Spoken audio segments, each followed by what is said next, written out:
If you were one of the 63,317 Portlanders who signed the Safer Portland Initiative, or simply someone looking forward to voting on whether Portland should dedicate existing tax revenue to restore police staffing in Portland, you should be paying close attention to what is happening right now. I'm going to fill you in. Yesterday, the Oregonian reported that Susan Motet, who's director of the Portland Small Donor Elections Program, part of the city auditor's office, was the person who secretly recorded people signing the Safer Portland Initiative. She turned that video over to leftist attorney Alan Kessler, who has repeatedly tried to stop the Safer Portland Initiative from reaching the ballot through complaints and lawsuits. City officials came to Susan's defense, saying that she was acting on her own time and outside the city role. Perhaps. But city employees do not stop carrying the influence and responsibilities of their public positions when they clock out. Motet gathered evidence for opponents working to block a citizen initiative with broad public support.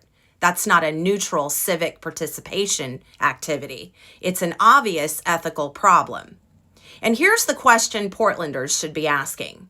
Why was a city elections official investigating this initiative, but not apparently others? Did Susan Motet spend the same time recording and scrutinizing the union-backed R2 Cents campaign as it gathered roughly 78,000 signatures in the same time frame? If not, why was the Safer Portland initiative treated differently? We'll come back to Susan in a moment. First, it's important to understand what happened to the signatures themselves. Those questions matter because they come as more than 63,000 Portland signatures move through a verification process already plagued by admitted errors, changing numbers, and growing questions about transparency. Before Multnomah County could conduct the statistical sampling and verification of voter signatures, the city of Portland excluded hundreds of complete petition sheets instead of sending them on for review. According to the campaign, that meant thousands of Portlanders' signatures were never examined by the county in the first place. Mind you, this wasn't just a stack of petitions that were dropped off at City Hall. Fieldworks, the national company hired to run the signature drive, says its paid circulators were identity verified, they were trained, and every petition sheet was digitally tracked, scanned, and reconciled before it was ever submitted to City Hall. Even so, the city threw out 498 entire petition sheets containing thousands of voter signatures, largely over questions about circulator signatures or corrected dates that were not initialed. Instead of isolating the technical issue, complete sheets that were signed by Portland voters were excluded. Then the totals kept changing. The city reported different numbers of sheets and signatures.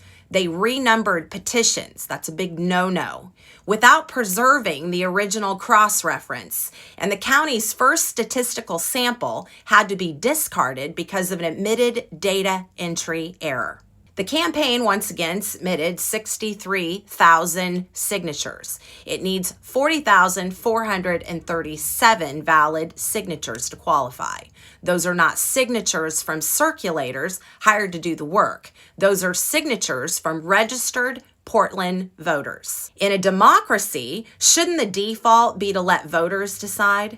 Why isn't the city erring on the side of protecting Portlanders' right to vote on a measure about police and public safety instead of looking for reasons to throw out signatures? We should all be asking that question. Fieldworks managing member Christopher Galloway, who has managed petition drives across the country for 2 decades, said he has never encountered a process where the original statistical sample had to be discarded.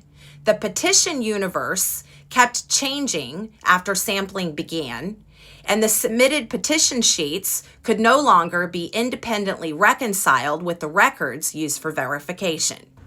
It's interesting to note that the city does not routinely handle petition reviews of this size, and this process obviously has already exposed some serious problems. The campaign is asking the city to stop, preserve records, restart the review under the direct oversight of Oregon's Secretary of State's Elections Division. Portland Police President Aaron Schmautz put it plainly. More than 63,000 Portlanders signed petitions for a safer Portland, and those signatures are not being fairly or accurately reviewed by city and county election officials.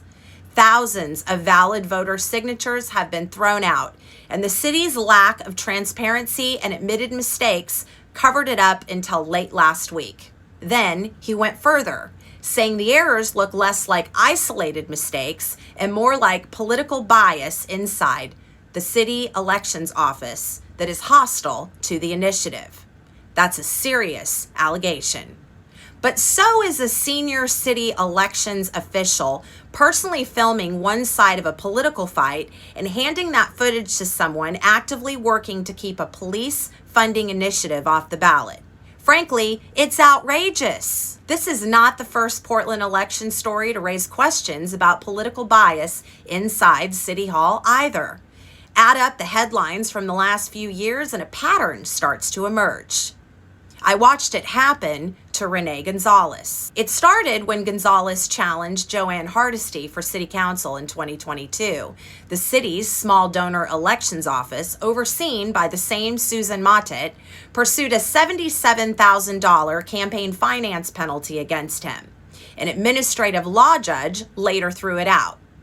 Then, during Gonzalez's 2024 campaign for mayor, the city's election enforcement process became part of the campaign again. Matching funds his campaign depended on were withheld. Additional fines totaling $11,580 were imposed, including one ruling announced just days before the election. The accusations became headlines while voters were still deciding.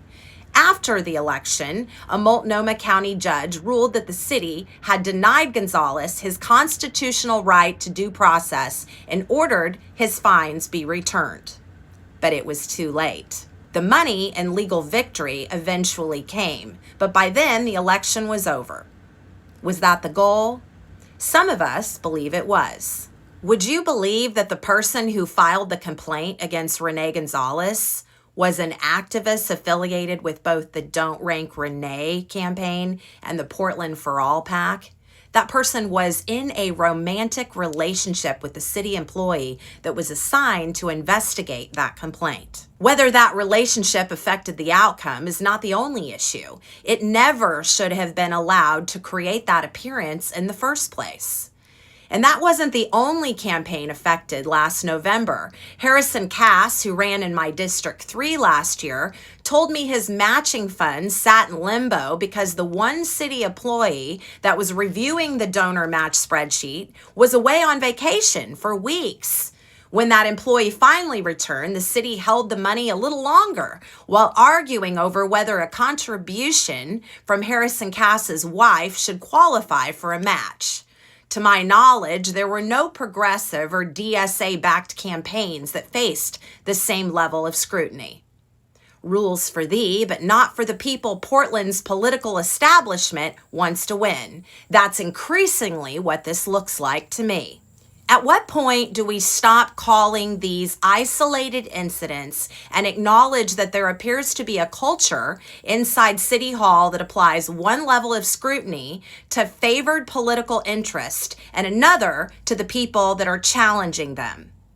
I cannot prove what people inside the city privately intend, but I can look at patterns. Is the practical objective to force Safer Portland into an expensive court fight that stretches beyond the November ballot, knowing that even if the campaign eventually prevails, Portlanders may already have lost their chances to vote on it? Here's where you come in. Help me contact Mayor Keith Wilson's office and City Auditor Simone Reed's office. Ask them to immediately stop the current verification process, preserve every record, and request that the Oregon Secretary of State's Election Division oversee a complete independent review of these 63,317 signatures. The campaign tracked, scanned, and reviewed these petitions before they ever reached City Hall. Portlanders should not be denied the opportunity to vote because the city's own process has been compromised by errors, political bias, or both. Susan Mottet should be fired. City employees that are given public trust should not be helping one side of a ballot fight. And they definitely should not be working to silence Portlanders' voices.